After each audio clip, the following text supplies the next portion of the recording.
name's Ryan Whitby. I study at James Cook University Townsville campus. I received the Defence University sponsorship. When I graduate engineering, I'm going to be a weapons electrical aircraft officer. My name's Lisa Holiday and I'm a third-year dental science student at the University of Western Australia. I'm Bella and I'm a first-year medical student at the University of Queensland in Brisbane. I'm a student of the Graduate Medical Program, which means I'm sponsored by Defence to do my degree, and after I finish, I'm going to be a medical officer in the Australian Army. Even up until the point when I got my Defence scholarship, I was still working very, very hard to get through. Defence pays me as would any other employer, and that salary is primarily to go to university. It's such a relief knowing that all I need to do is focus on uni. You know, when I go home at night, I can actually do my study and relax and breathe and not have to worry about working and, you know, can I fit this in, can I fit that in? I discovered the DUS through Defence recruiting. At the time, I was applying for a gap year program, and when I informed my recruitment officer that I wanted to do dentistry, he provided me with the information about this scheme, and I guess things just sort of went from there. When I moved to Townsville, I lived on my savings for a few months while I sorted out a job.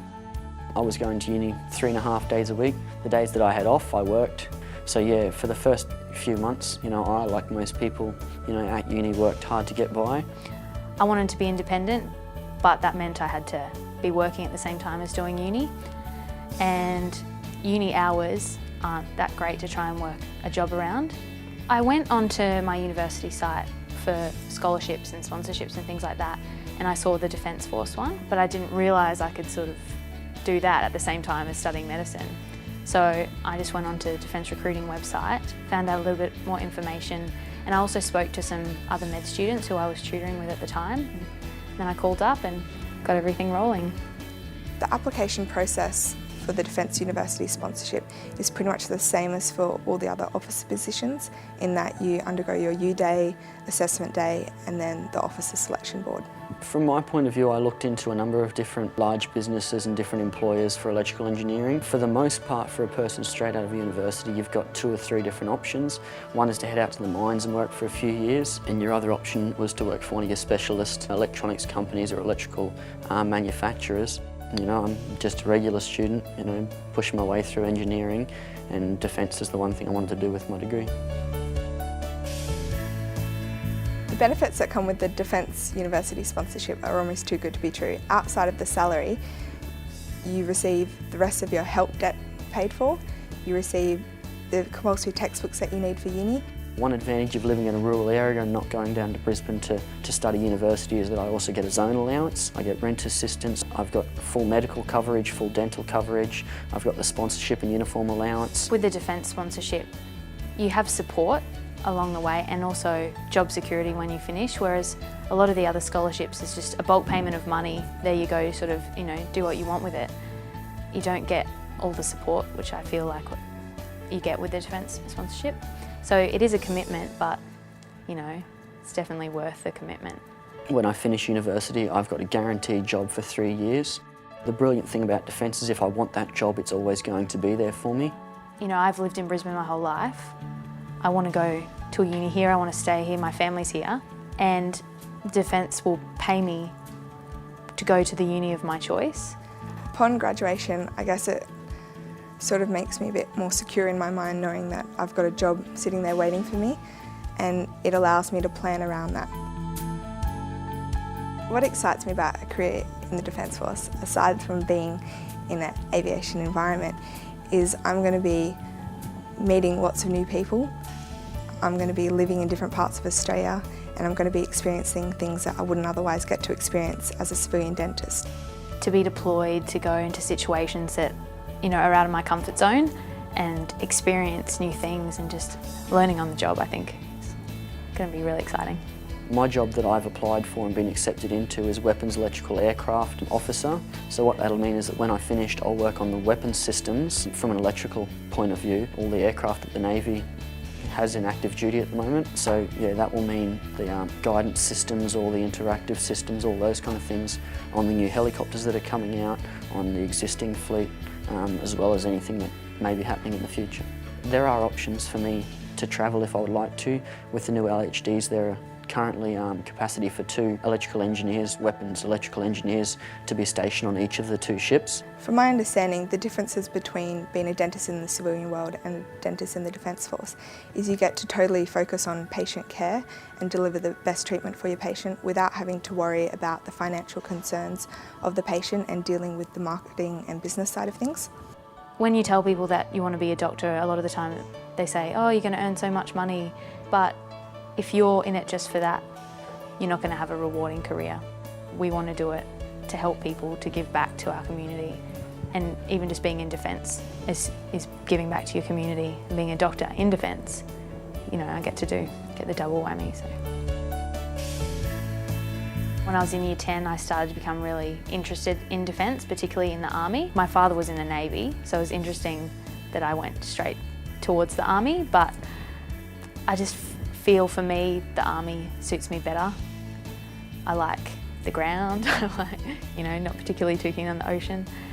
And yeah, since Year 10, just been interested in the Defence Force, interested in the Army, but never really thought that I would be able to, I mean, maybe I'd be in the reserves and stuff, but I never thought I could have a full-time career in the Army while doing medicine. I'm there to help the people who are trying to protect our country, and I am helping people. So yeah. Being a doctor is about helping people, and that's what I'm doing. The main reason I chose the Air Force because I have a really strong interest in aircraft. I initially wanted to be a pilot when I was a bit younger before I decided on doing dentistry. So I guess that was sort of the only option for me in that sense. With the Navy, you've got options anywhere from, as an electrical engineer, as any engineer, you've got options that range from, you know, spending a few months on a sub to heading out to sea on a ship for a few months to doing a similar job to what I'm doing, which is a Monday to Friday, you know, 5-day-a-week job at the base down in New South Wales. So, you know, depending on what you're looking for, you can pretty well find it. They sponsor you for your whole degree, and you owe them back the years that they sponsor you plus 1. So my degree's 4 years, so I owe them 5 years. But I also know of someone else who just started their sponsorship this year and they're a 3rd year. So that means they'll be sponsored for 2 years and they owe them 3 years. Most likely one of my first postings in the Air Force will be to one of the larger bases, namely Richmond, Williamtown or Amberley, purely because they've got a larger dental facility and they've got more experienced dental officers to help me through as a graduated dentist as I proceed through my competency levels and gain more experience. As with all officer positions across the 3 forces, there's always an option for you to be thrown into any job. So while I could enter and do system programming jobs, you know, I could do logistical jobs, things like that don't need specialist techniques or specialist skills, I will for the most part be spending most of my time down in New South Wales at HMAS Albatross, as that's where the Navy's 3 aircraft squadrons are stationed. As part of the sponsorship, I had to do a 1-week familiarisation course, and that was a really good opportunity because I got to meet other undergrads across Australia in different disciplines. And then for each year of sponsorship I have to do a 1-week motivational attachment in my area. So for me last year I did 1 week up at the Air Force Base in Pearce, just at the dental facility, watching what the dentist does there. So that was a really good opportunity, especially for me in 2nd year going into 3rd year treating patients. I got to see how he interacts with the patients and the type of things that I'll be doing in my future career as a dental officer in the Air Force. I enlisted, you know, a few months ago. Since I enlisted, I haven't done a day of defence training. Defence pays me to go to uni and they want me to go to uni. So after I graduate, I go down to Royal Military College and do a short stint down there for my basic officer training. I think a lot of people think it's really scary fitness requirements to get into the Army, but it's really not. If you're moderately fit, you're going to get in. Obviously, if you've been in there for a long time, they want to make you fitter, but don't think that because you're not an elite athlete now or some hardcore Army guy, you're not going to get in, because that's definitely not the case. Once you get into it and once you get into the habit, which is, you know, the most important thing about any physical exercise, you feel better. You know, you finish your weights, you finish your run, and you feel like you've accomplished something. You know, you feel stronger, you feel cleaner, you feel fresher. My hobbies would mainly be exercise. I guess that's what I do in my spare time, mainly because I need to keep my fitness up and I enjoy it. So mainly bike riding around Perth, and there's a thing called Jacob's Ladder in Kings Park, so I really enjoy running up and down that, surprisingly. And I'm also a little bit competitive, so at Officer Selection Board when we had to do our push-ups, I was the only girl there and I wanted to beat all the boys, so I did. When you finish, you need to find an intern position, and obviously then you're committed to that hospital for a certain amount of time. But the problem is, in the last few years, there's not a guaranteed intern position for every med graduate. But if you are going through a defence sponsorship, you've got a guaranteed position. You don't have to worry about that. That's not a stress in the back of your mind. From what I've heard, speaking to serving members, also other doctors who haven't had any military background, time served in the military is actually seen as really, really desirable. If you want to then get out of the army, go into civilian medicine, having that definitely hasn't set you back. Having a few years in the army, if anything, it's given you an advantage. My grandparents are actually really stoked that I'm doing that. I think it'll be quite character building for me and really good life experience. The Dean's happy with the fact that I don't have to work now. When we started out, I was, like I said to you, I was out of the house 7 days a week, and it put a strain on our relationship. My mum was a little bit nervous because her baby's going away. I think she's going into it with a different sort of attitude. She wants to help. She might be a person who makes a big difference.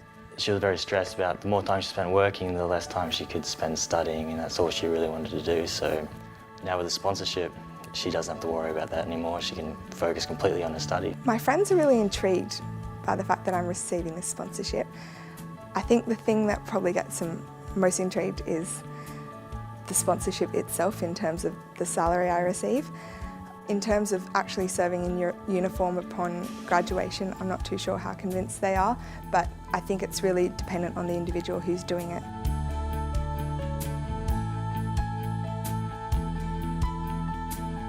So the recruiting process for an undergraduate entry is split into 3 parts. The first part is a generic use session, which all recruits go through, which determines your aptitude and the positions that you can apply for in defence, or that you're deemed suitable for. While, like you said, it was very daunting and it was, a bit frightening going in. I'd never had anything to do with the Air Force, with the Navy or with the Army specifically. It was something that was a whole lot less exciting and less daunting than you'd have thought. The people that I met in the use session and in the subsequent stages of testing were some of the nicest people that I've encountered, both in defence and out, and they tried to make the process as comfortable and easy for you as possible. I don't think enough people know about the sponsorship or know the right things about it. They sort of have this idea that you have to work for the Army for, 30 years. But now that I'm actually telling people what it's really about and all the benefits you get, all the opportunities you get, they're a bit more open to the idea. And also, people didn't realise that you could sort of become sponsored later in your degree. It doesn't have to be first year. If you get to 3rd year and you realise that defence is really what you're interested in, you can apply for sponsorship then.